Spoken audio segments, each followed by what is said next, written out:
Şəhərdə mikrorayonlar var biləsən. 3-cü mikrorayon, 4-cü mikrorayon, 6-cı mikrorayon var. Siz nə oda bilirsiniz? En kurtoy mikrorayon qaysi hesablanadi? Mənimcə 4-cü mikrorayon.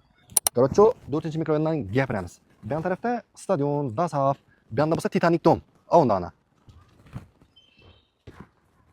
Şu yerda 5 etaj domli 3-cü etaj. Bu eng xadovoy etajlardan hisoblanadi.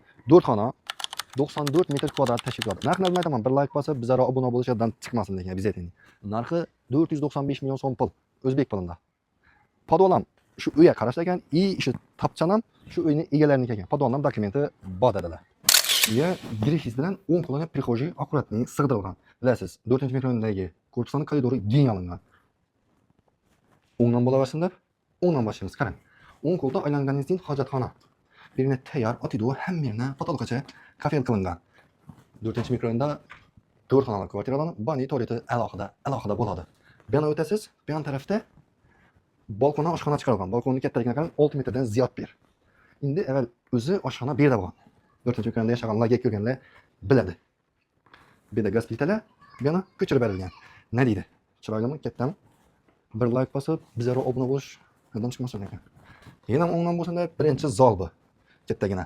Shkafning o'zi 1,5 metr joyni egallab turibdi. Qarang, uyda perdalar qoladi. Perdani yarashtirganlar qarang. Moshni bu. Perda temasini men sizga nima maslahat berishimni bilasiz.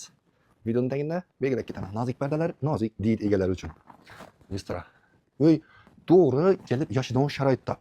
G'olalari qoladi. Devorlar, fon, eshiklar qo'yilgan. Bu yoqda esa ikkinchi zol asli, lekin bu yerda spalni qilib qo'yilgan.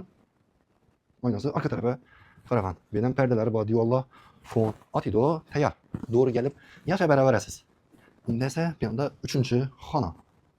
Ne deydi? Bu ham spalni. Devorlar oboy qilingan. Televizor ham bor ekan o'zida. Kattagina xona. Bu yoqda esa 4-chi xonasi bor. Lekin bu yerda yosh bola uxlab yotibdi ekan, shuni ko'rsatib bilamiz. Lekin bu yerda xonaning kamida 3-4 likdan ziyodroq. Bu esa banisi. Ne deydi? Bani ham atido kafeldan chiqib tayyor turibdi. Uy ishi kotol bilan qizdiriladi. Uyning otoplanasi alohida qilingan. Yoqdimi? Bir like bosib 4-mikrorayondan joy so'rab kelgan do'stlar, обязательно yer qo'yishdan chiqmasin.